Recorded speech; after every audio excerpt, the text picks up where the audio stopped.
on va se donner N, le nombre de personnes, ou alors le nombre d'employés. Et je ne sais pas, Y, la part de chacun. Et Y, la part de chacun. Alors, on va commencer d'abord par le fait que si nous avions 10 000 francs, qu'on veut partager à 10 personnes, pour trouver la part de chacun, on va faire 10 000 francs divisé par 10 et on va trouver 1000 francs. Alors, de cette même façon, le S représente la somme de départ qui est ici.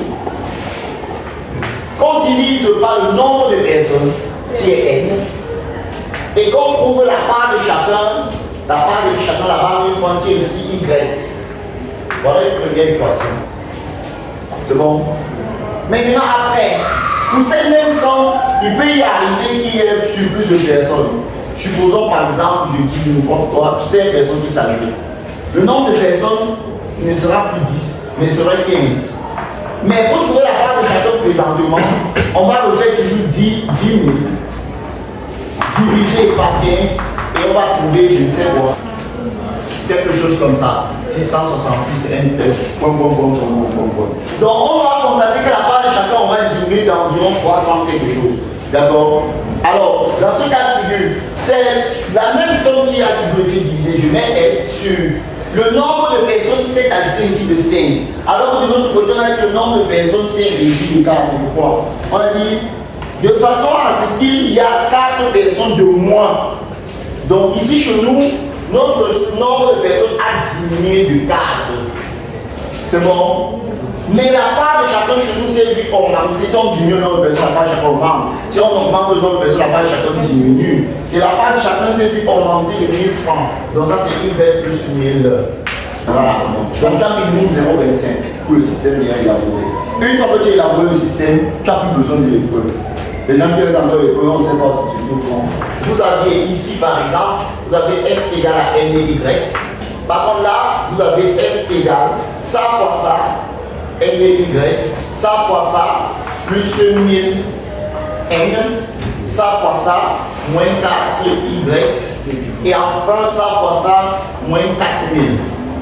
C'est bon? Très bien. D'après la première ligne, on voit que N et Y c'est S. Donc, juste pour dire que les deux sont au village. C'est la même valeur, donc. Alors, donc ici, je vais pouvoir N, je vais remplacer N par sa valeur. Mais est-ce que vous êtes d'accord que la valeur de N c'est S sur Y? J'ai envoyé N ici et Y de ce côté. Ça va? Très bien. Et après, vous avez moins 4Y, moins 4000.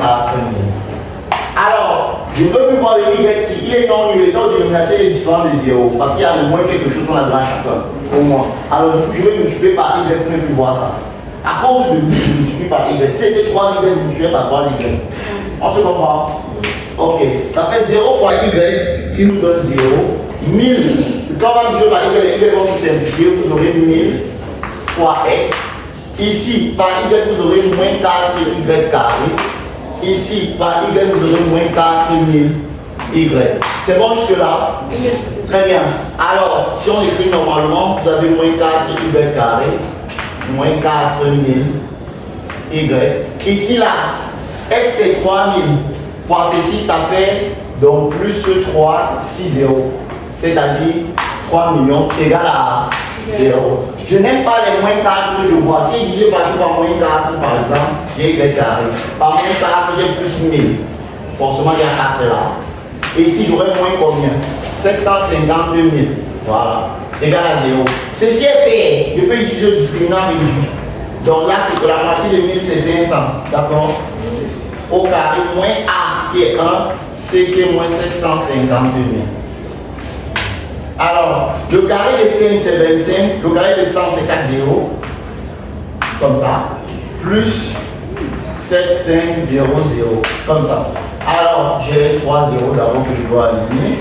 Après le 0 si avec le 0 si. 5 5 0, je retiens 1, 9 plus 1, 10. Voilà, j'ai quelque chose comme ça. Ce sont les manos. Alors, ça c'est 10 exposants combien? Comment pas? Ça fait 10 exposants combien? 600. Alors, ça veut dire que la racine de delta prime, c'est 17%. Et donc, enfin, vous avez Y1 moins B prime, pardon, moins B prime, moins 500, moins racine de delta sur A. On ne prend pas cette valeur parce qu'il n'y a pas de part de chacun négative. On se comprend, c'est la justification. Alors que si vous calculez Y2, vous avez moins 500 plus 1000 sur 1 qui vous donne 500. Voilà la part de chacun. Et vous pouvez vérifier. Une fois que vous avez la part de chacun, vous pouvez trouver le nombre de personnes s'il n'y a jamais. Ici, on y va, et le nombre de personnes c'est S sur Y. Ça vous donne 3000 divisé par ces 500 non. On coupe 2 0, on coupe 2 0, 30 divisé par 5. Ça va.